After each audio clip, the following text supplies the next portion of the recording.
नमस्कार, हम चंदन यादव अपने सबके हम अपन यूट्यूब चैनल मार्फत स्वागत करतनी। आज काल हमनी एगो पोस्ट कैनी पार्ट ऑफ ए स्पीच और एगो बच्चा कहलक कि सर एगो सेल चैप्टर पर बनाई वीडियो, तो उहे हम रिकमेंडेशन पर सेल चैप्टर पर आज बना रहल बनी। सेल के बारे में हम समझावे के कोशिश करें। सबसे पहले सेल के नेपाली में कोशिका चाहे कोष कहल जाला। अच्छा से समझे के ई 5 क्लास के भी काम लगी, 6, 7, 8, 9, 10, 11, 12 हर एक सेक्टर के साइंस पढ़े वाला विद्यार्थी के ई काम लाग सकता। अगर अपने समझ जाए तो अपने अच्छा से ओकरा के लिख सकतनी। तो वैसे समझावे के कोशिश करतनी। बस हमार उद्देश्य सिर्फ समझावे के बाद और हम आज सेल के बारे में समझावे जा रहल बनी, बतावे जा रहल बनी। सेल के नेपाली में कोशिका कहल जाला या फिर कोष कहल जाला।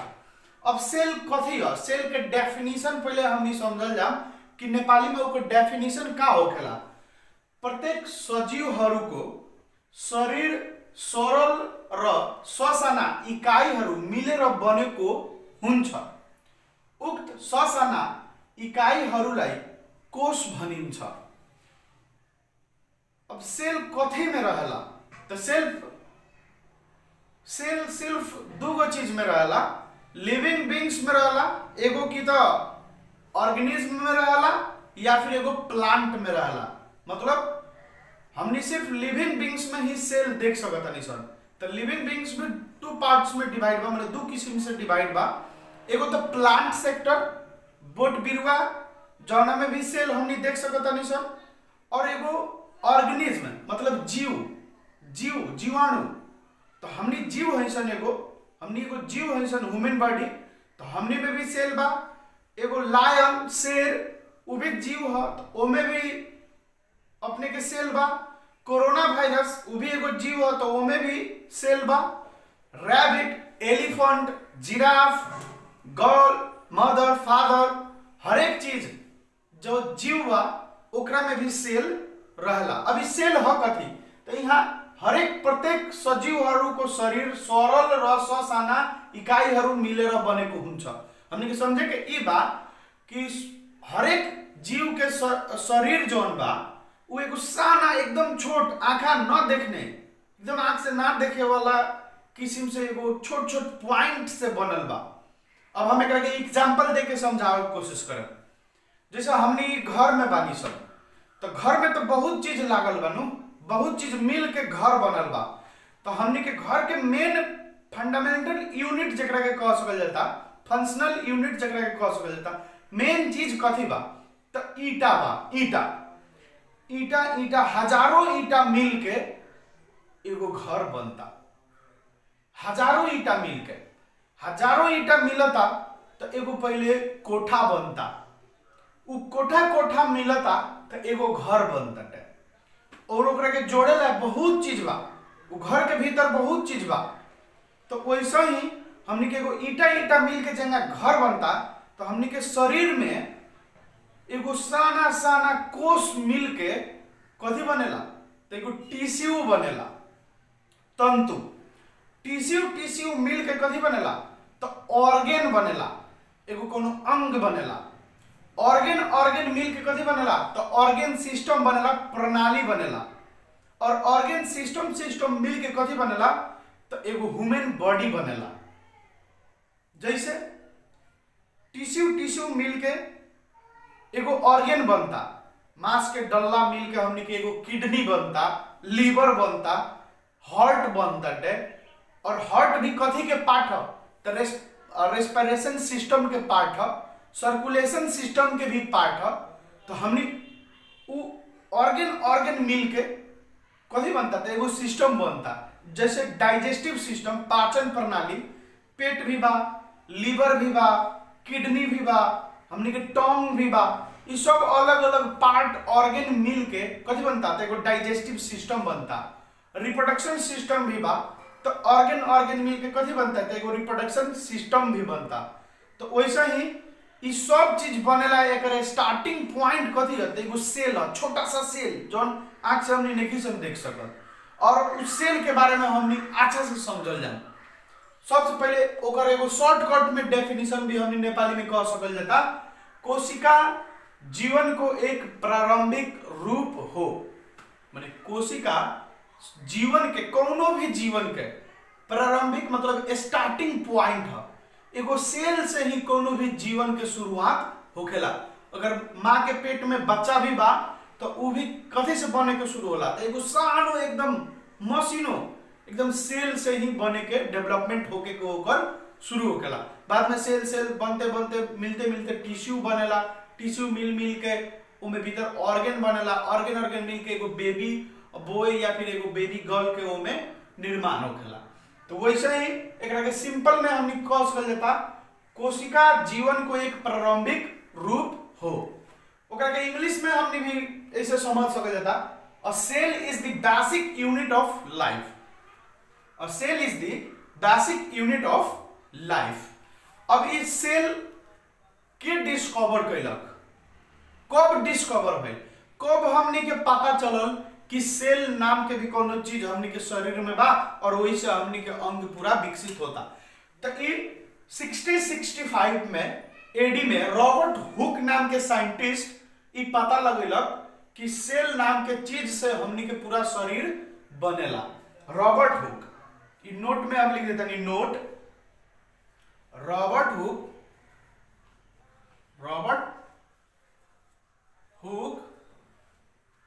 was discovered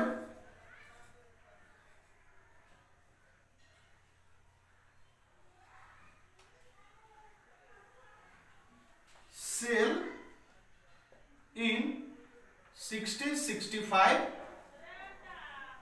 AD. Robert Hooke was discovered cell in 1665 AD. Robert Hooke नाम के वैज्ञानिक जो रहे वो वैज्ञानिक ही आज से करीब 400 वर्ष पहले मतलब 2023 में हमने इंटर कर चुकल बानी सन और 1665 में ही लमसम हमने कह सकलता नहीं सन कि 350 वर्ष पहले 400 वर्ष पहले ही वो पता लगा ले रहे कि हमने के कोशिका मतलब सेल से हमने के हर जीवाणु के उत्पत्ति होता, वही से हमने बनता निसन। और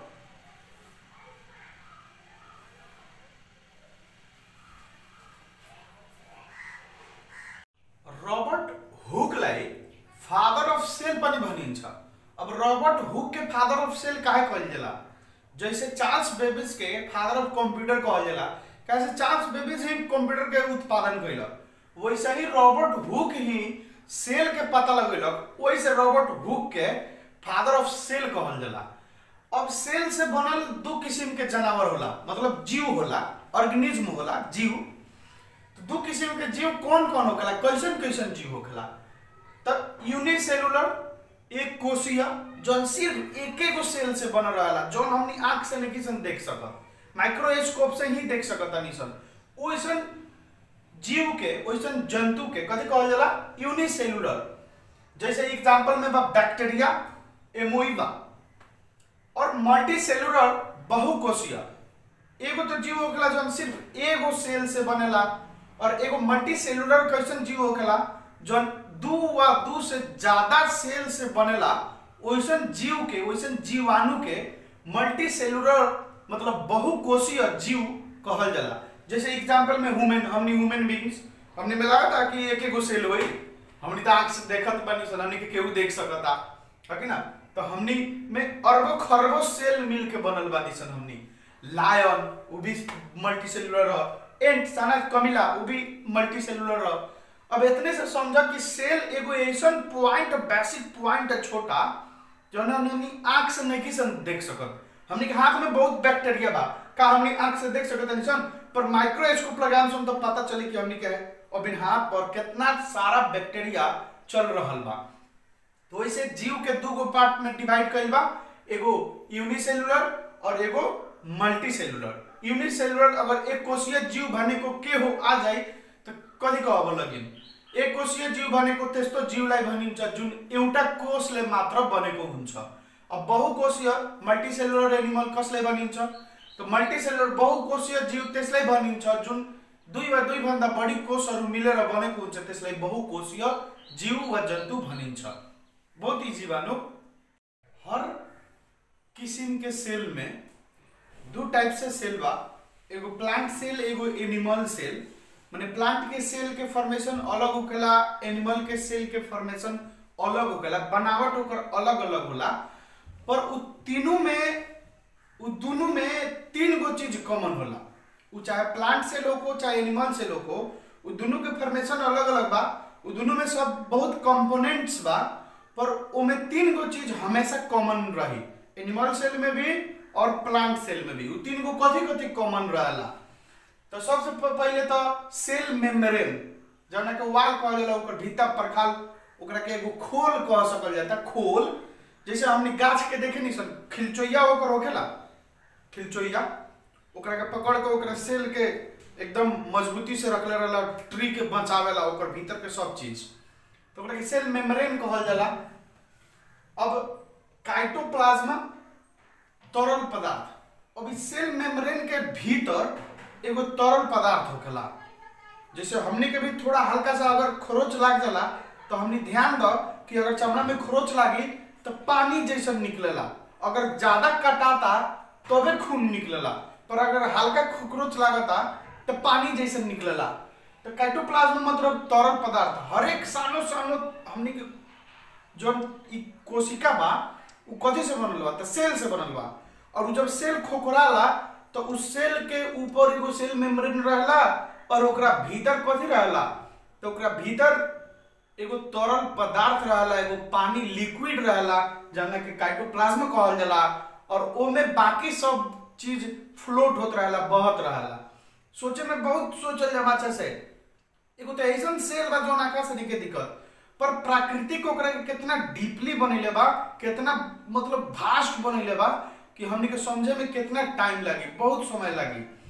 तो वो हमनी के पानी निकलेला। जैसे गाछ के भी अगर काटता रह या फिर खोखराता तो गाछ में पानी छोड़ेला कि ना छोड़ेला, तो काना केने से पानी छोड़ेला, कहा से ओकरा सेल में भीतर उ एगो लिक्विड फॉर्म में तरल पदार्थ रहला, जौना के काइटोप्लाज्म कहल जाला, उहे निकलेला। उ हमनी के बॉडी में से भी निकलेला और एगो रूख के प्लांट के भी बॉडी में से निकलेला।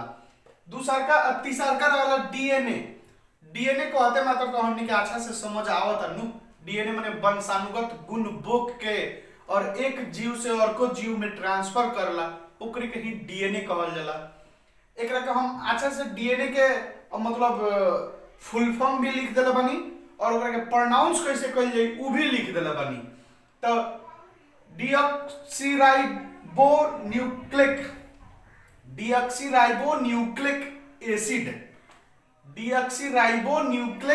एसिड, खूब अच्छा से हम डीएनए के फुल फॉर्म भी लिख ले बानी और ओकर प्रोनाउंसिएशन कर ले, नेपाली में भी लिख देले बानी। डीऑक्सीराइबोन्यूक्लिक एसिड, डीएनए को full form deoxyribonucleic acid, DNA के full form deoxyribonucleic acid, deoxyribonucleic acid. एकदम मतलब रटल जाई नु तो उ याद हो जाई। डीऑक्सीराइबोन्यूक्लिक एसिड वैसे रटे के पड़ल। अगर हाँ देखे में भास्ट बा, पर दो चार बार अगर प्रोनाउंसिएशन करता रह तो उ इजी हो जाए। जब तहरा उ थाए ना रहे तो तहरा लिए बहुत भास्ट रही, पर तू अगर पढ़ लेता रह, तू एक बेर प्रोनाउंसिएशन कर सकता रह, तो दूसरका बेर करे में भी दिक्कत ना होई, तीसरका बेर में और सजीलो हो जाए, चौथा बेर में और सजीलो हो जाए, 8-10 बेर अगर करता रह तो साफ इजी हो जाए। Deoxyribonucleic acid. वैसा ही हमने ई कंप्लीट कंडीशन। अब विशेष करके सेल में कथी कथी रहला और उस सब कंपोनेंट के सब पार्ट के अलग अलग फंक्शन होखेला, ओकरा के थोड़ा शॉर्टकट में हमनी जाने के कोशिश कइल जा। सेल में रहल कुछ कंपोनेंट, अब माने ओकर भीतर के रहल कुछ पार्ट्स के बारे में हमनी जाने के कोशिश कइल जाम। और ओकर खुद के एगो मतलब सर्कल वकाल, ओकर खुद के एगो जीवन बा सेल के, तो उस खुद के ओकर जीवन के भीतर काथी काथी पड़ता और उस सब पार्ट्स के कौन कौन काम होला, एकरा बारे में हमनी जाने की कोशिश कइल जाम। सबसे पहले तो सेल मेम्ब्रेन होखेला, सेल झिल्ली मतलब एगो वरी परी एगो ओकरा के घेर के राखे वाला, सेल के बंद करे वाला एगो ओकर झिल्ली होखेला, ओकर कवर समझ सकल जाता। जैसे एग्जांपल में एगो बलून हमनी ले लेनी सन, बलून में हवा भर देनी सन, हवा भर के ओमे हमनी पानी डाल देनी सन, ओमे हमनी रंग डाल देनी सन, ओमे हमनी छोटा छोटा बबल्स खतरा एगो छोटा छोटा कुछ भी हमनी ओमे दोसर चीज हाल देनी सन, या फिर ओमे हमनी पत्थर हाल देनी सन, या फिर कोनो भी चीज ओमे हाल के ऊपर से अगर बलून के बंद कर देता निसन तब कथी हो जाई, ई बलून कथी हो जाई, बलून के ऊपर के लेयर कथी हो जाई तो सेल मेम्ब्रेन हो जाई। बलून के भीतर रहल पानी कथी हो जाई तो साइटोप्लाज्मा, जौन हमनी लिक्विड के बात कहनी है सन उ हो जाई। ओकरा बाद में ओमे रहल रंग, ओमे रहल अपने के पत्थर, ओमे रहल और चीज अलग अलग ओकर पार्ट हो जाई। तो ओकर एगो खुद के पूरा पानी के सेव क के ओमे के भीतर के चीज के सेव क के बचा के कवर क के रखे वाला काम कथी करता था, उ बलून करता, उ बलून के लेयर करता। सेम वैसे कोष के बचा के रखेला, कोष के एगो रूप देवे वाला काम कथी करेला तो सेल मेम्ब्रेन कहला करेला, जौना के हमनी सेल झिल्ली भी नेपाली में कहनी सन। अब ओकर काम कथी है सेल झिल्ली के, तो हमने लिखल बा, हमनी समझे तनी सन अच्छा से समझ जा। इसको काम सेल लाइफ बचाउने हो, सेल के बचा के रखे के काम एकर ह। यो तीन वटा भाग मिलेर बनेको हुन्छ। अब सेल मेम्ब्रेन कौगो पार्ट मिल के बनेला, कथी कथी मिल के बनेला, कथी कथी मिल के सेल मेम्ब्रेन बनेला। तो सेल मेम्ब्रेन प्रोटीन मिल के बनेला जौन 55% रहेला, लिपिड मिल के बनेला जौन 40% रहेला, कार्बोहाइड्रेट मिल के बनेला जौन 5% रहेला। ई तीन गो चीज मिल के सेल मेम्ब्रेन के निर्माण होखेला और ओकरा भीतर सेल के रहल बाकी पार्ट सब रहेला। अब हमनी यहाँ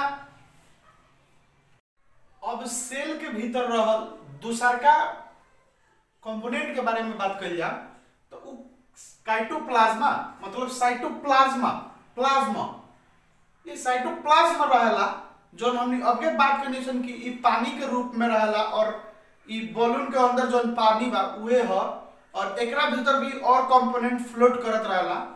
तो यो एउटा तरल पदार्थ हो, ई साइटोप्लाज्मा का दिया तो एउटा तरल पदार्थ ह और ई 80% पानी से बनेला, मतलब ई पूरा 80% पानी से बनल रहेला और बाकी 20% अदर कंपोनेंट लिक्विड अपने के लिपिड से मिलके ई सब चीज से मिलके बनल रहेला। तो बाकी हमनी साइटोप्लाज्म के पढ़नी सन। अब आगे तीसरका का बा, और तीसरका में कथी बा lysosome. Lysosome it is also called suicidal bag of a cell. ध्यान से समझ जाए, it is also called suicidal bag of a cell. Suicidal का मतलब हमनी के समझ में आता मर जाए के, मार देवे के। यो हाम्रो शरीरमा रहेका वा आउने हानिकारक कीटाणुहरूलाई मार्ने काम गर्छ। मतलब कि लाइसोसोम हमनी के शरीर खतरा बहुत ज्यादा इंपोर्टेंट है। जैसे हमनी के बुखार लग जाता तो लाइसोसोम के मदद से ही हमनी के ठीक होखेला कोनो भी बीमारी। उ बाहर से आइल कीटाणु से लड़ेला। अब हमनी के शरीर में जीके क्वेश्चन में भी आ सकता है या फिर हमनी के ऐसे ही भी सोच सकता नहीं सन कि हमनी के शरीर में हजारों कीटाणु बाटे नु, हमनी कुछ भी छुआ तनी सन तो हमनी के कीटाणु सोटा तनु। तो हमनी के सेल में रहल लाइसोसोम एक से लड़े में मदद करला, बाहर से आइल कीटाणु के भी मारेला और हमनी के शरीर में रहल हानिकारक कीटाणु के भी मारे के वो काम करेला। तो वो कैसे करेला कि तो वो मार दी और ना तो सुसाइड कर ली। इट मीन्स ओकरा में वैसे लिक्विड फ्लो होखेला जौना के वजह से अगर वो ब्लास्ट करता वो खुद भी मरता तो ओकरा साथ में भी दोसर भी कीटाणु अगर बा तो वो भी मरता। इट मीन्स सुसाइड कर लेता। वैसे ही समय अनुसार यो आफै पनि मर्छ र अरूलाई पनि मार्छ। अगर समय वैसे ना जाए तो ई मार सकता। जैसे हम बता दी कि हमनी के हर सेकेंड लाखों करोड़ों के संख्या में सेल मरेला और नया फेन उत्पत्ति भी होखेला। तो वही के वजह से हमने निरोग रहनी सन, एकदम स्वस्थ रहनी सन और हमनी के एकदम पूरा बॉडी शरीर चिटिक पड़े को रहेला। ना तो ऐसे गंदा चीज आते जाए तो हमनी के तो भद्दे दिखे सन्नु, पर हमनी के सेल मरत रहेला फिर नया होत रहेला।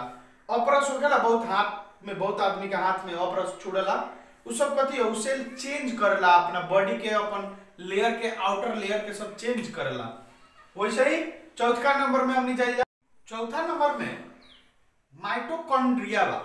माइटोकॉन्ड्रिया, अभी माइटोकॉन्ड्रिया कथी है तो it is the power house of sale.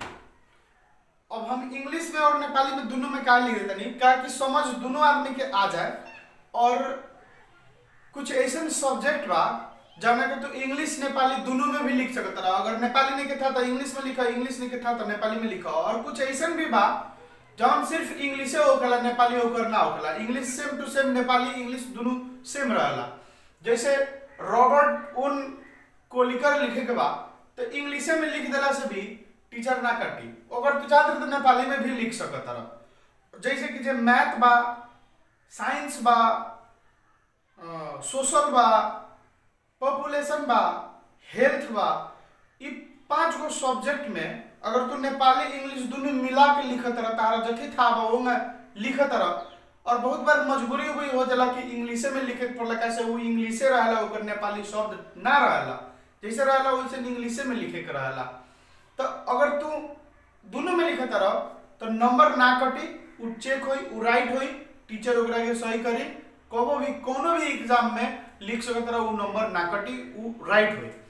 वैसे ही ई पावर हाउस ऑफ सेल, जैसे हमनी के पावर हाउस कथी के कहलिसन, जौन हमनी के पावर हाउस बा चौक, पावर हाउस के वजह से इलेक्ट्रिसिटी प्रोड्यूस करता। इलेक्ट्रिसिटी प्रोड्यूस ना, इलेक्ट्रिसिटी डिस्ट्रीब्यूट करता, माने वो पावर के सोर्स के एगो जगह हवा जहां से शक्ति प्रवाह हो रहा बा, शक्ति मिल रहा बा। हमने के शक्ति कहाँ से मिल रहा बा, खाना से मिल रहा बा। पर खाना से शक्ति कहाँ एब्जॉर्ब होता, तो हर एक सेल में एब्जॉर्ब होला। हमने हाथ ऐसे उठा रहा बानी सन तो कथी के वजह से उठा रहा बानी सन, तो शक्ति के वजह से। तो फिर हमने के हाथ उठावे में शक्ति देत कौन बा, खाना देता।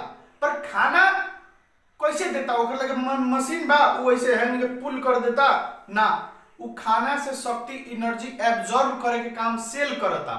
और उस सेल एब्जॉर्ब करके कहाँ सेव करता, माने कहाँ जमा करता, तो वो माइटोकॉन्ड्रिया में जमा करता। और वो एनर्जी माइटोकॉन्ड्रिया जमा करता और वो प्रोड्यूस करता, एनर्जी प्रोड्यूस कर रहा बा, जाने की वजह से हमनी हर एक एक्टिविटी हमनी के शरीर कर रहा बा।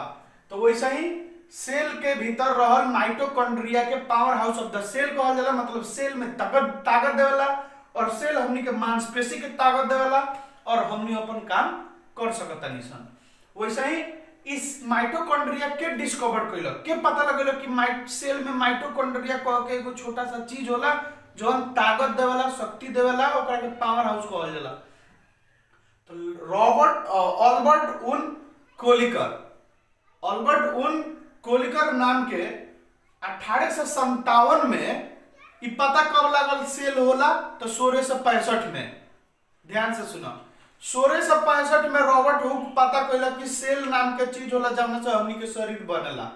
और 1857 में, मतलब करीब 200 वर्ष बाद, अल्बर्ट उन कोलिकर पता कइला कि सेल के भीतर माइटोकॉन्ड्रिया होला जौन की ताकत देवेला, शक्ति देवेला, और शक्ति संचय करके भी रखेला। अब बताओ 200 वर्ष लागल पता करे में ओकरा भीतर कथी कथी बा। वैसे बड़ा इंटरेस्टिंग चीज बा। यसलाई कोशिका को शक्ति केंद्र अर्थात शक्ति को स्रोत पनि भनिन्छ। यानी कोशिका के सेल के शक्ति केंद्र भी कहल जाला और एकरा के शक्ति के स्रोत भी कहल जाला, जहां से हमनी शक्ति ले सकतनी सन, अर्जित कर सकतनी सन। वैसे ही माइटोकॉन्ड्रिया फिनिश होता और हमनी अब 5वां नंबर में चल। 5वां नंबर में बा राइबोसोम। और राइबोसोम के मतलब का भइल, एकर काम कथी है ई हमनी देखल जा। It is called protein factory of cell. ई प्रोटीन के फैक्ट्री है राइबोसोम। जैसे माइटोकॉन्ड्रिया कथी के भंडार है, कथी के ओकर फैक्ट्री कह सकल जाता, तो पावर के, शक्ति के। वही ना राइबोसोम कथी के फैक्ट्री है, तो प्रोटीन के। एम प्रोटीन रहला, प्रोटीन उत्पादन करला। सेम वैसे ही यो एक प्रोटीन को भंडार हो, इसलिए मतलब प्रोटीन के भंडार और प्रोटीन उत्पादन करला। बस एकर इतने काम बा। अब सेल के भीतर रहे वाला न्यूक्लियस के बारे में जानल जा। सेल के भीतर रहे वाला सबसे बड़का कोनो अगर पॉइंट बा, पार्ट बा, कंपोनेंट बा तो वो न्यूक्लियस है।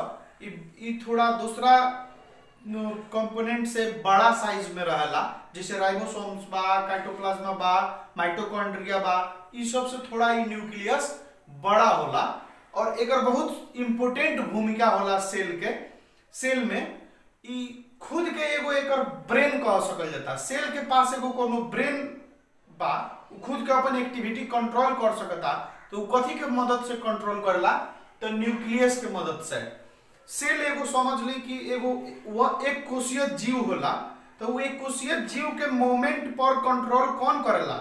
ओकरा के कौन बतावेला कि मतलब हई करे के बा, हेंगे चले के बा, ओकर खाना पीना हर एक चीज कौन कंट्रोल करला? सारा एक्टिविटी तो न्यूक्लियस कंट्रोल करला। आ हर एक सेल में न्यूक्लियस रहेला।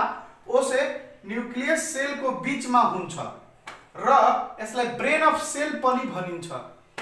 न्यूक्लियस सेल के हमेशा बीच में रहेला और एकरा के ब्रेन ऑफ सेल पनि भनिन्छ, मतलब ब्रेन ऑफ सेल भी कहल जाला।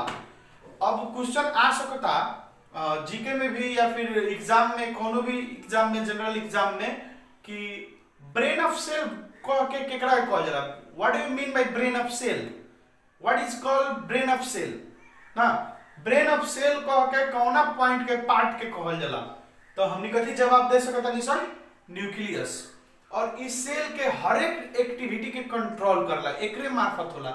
जैसे हमनी के दिमाग हर एक एक्टिविटी के कंट्रोल करला बॉडी के, सेम वैसा ही एकरा के ब्रेन कहले गइल बा, काहे कि सब सेल के एक्टिविटी के कंट्रोल करला न्यूक्लियस। वैसे ही एकरा के कौन और कब पता लगेलक?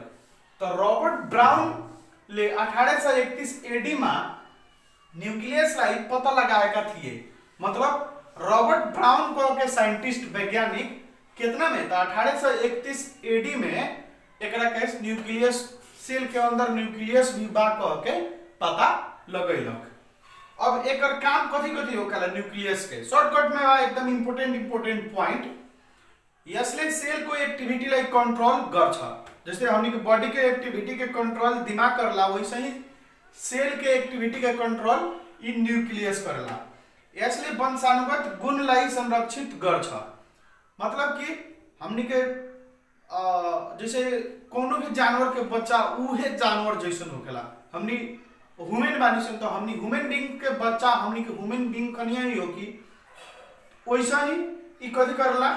तो हमनी के वंशानुगत गुण प्रिजर्व को के रखला, सेव को के रखला। एक किस्म के तिजोरी भी कह सकल जाता, जैसे हमनी पैसा रुपया तिजोरी में जमा कर रखे निसन। वैसे ही इस सेल न्यूक्लियस का करला, तो सेल के हर एक डीएनए समझी, डीएनए कंट्रोल करके रखेला, वंशानुगत गुण संरक्षित करके रखेला और एक से दूसरा जीव में एकरा के सारे वाला काम भी इ न्यूक्लियस ही करेला। यसले अर्को सेल बनाउन सहयोग गर्छ। मतलब इ दोसर सेल डिवाइड भी करेला। हमनी कोनो फिल्म में देखले होकेन सन कि अचानक एगो कोनो जीव रहेला, टूट के दूगो हो जाला। हमनी क्रिस फिल्म में देखले होकेन सन कि कैसे एगो छोटा सा माइक्रोस्कोप से देखेला, उमे छोटे से टूट के दोसर जीव, फिर टूट के दोसर जीव, फिर टूट के दोसर जीव। जैसे जेली फिश होखेला। जेली फिश के बारे में हम बतावे चाहें कि जेली फिश के अगर काट दो जाए तो फिर जितना टुका कइल जाए वो अलग अलग जीव के रूप में परिवर्तन होते जाए, वो मरी ना। सेम वैसा ही इ न्यूक्लियस का करला, तो एक से दोसर सेल, दोसर से तीसर सेल बनावे के काम करेला। हमनी के बॉडी में, होल बॉडी में हर एक सेकेंड लाखों करोड़ों सेल मरता, तो फिर दोसर जन्मत भी बा। तो उ दोसर बनत भी बा, तो कौना मार्फत बनता? कौन बना रहल बा? तो इस सेल के अंदर रहल न्यूक्लियस बना रहल बा। अगर हमनी के पूछल जाए कि हमनी के सेल कौन बना रहल बा, एक से दोसर सेल, फिर दोसर से तीसर सेल, अगर केनो घाव हो जाता, कटा जाता, तो हमनी के टाँका लगवा देनी सन। पर वो टाँका जल्दी के कुछ दिन में, 10-12 दिन में ठीक होके और अच्छा से पूरा मासू बढ़िया से आ जाला। तो कौन बनावेला? अगर पूछ दी कि कैसे भइल हुए, कैसे मासू आ गइल ख, तो वो कौन बनावेला? तो हमनी के सेल में रहल न्यूक्लियस। इस सेल में रहल न्यूक्लियस हमनी के दोसर सेल बनावे में मदद कइलक ह, जाना के वजह से घाव हमनी के भर गइल ख। ठीक बा। और इस सेल के बारे में छोट डेफिनेशन और छोट समझावे कोशिश करनी है। वो भी एगो विद्यार्थी के एथी पर। और हम एगो और बात बताना चाहें कि इंग्लिश नेपाली कोनो भाषा में केहू में मिला के मिक्स में भी एग्जाम में लिखला पर कोनो दिक्कत ना होला, अपने लिख सकता नहीं, सर ना कटियन, एकदम अच्छा मार्क है। कैसे यही लिखेबे करला। अब हम 1831 80 लिखे के बाद नेपाली में फिर दिक्कत हो जाए, तो रॉबर्ट ब्राउन लिखे के बाद तो फिर नेपाली में दिक्कत हो जाए, न्यूक्लियस लिखे के बाद फिर नेपाली में दिक्कत हो जाए। तो ऐसे जेंगा बहुंगा लिख सकल जाता, उन कोनो दिक्कत के बात नहीं है। हमरा आशा बा कि ऐसे अपने लोग के कुछ जानकारी मिले लो, अपने के अच्छा लागे तो हमारा चैनल के लाइक कमेंट शेयर करी और सब्सक्राइब करी और ज्यादा से ज्यादा दोसर भी बच्चा के फॉरवर्ड करी, ताकि इससे कुछ तो सीखे के मिलो हमने के अपन मातृभाषा में, भोजपुरी भाषा में। बस ही समझावे के एगो प्रयास है। हमरा आशा बा कि अपने सबके अच्छा लागल हो। धन्यवाद। जय नेपाल।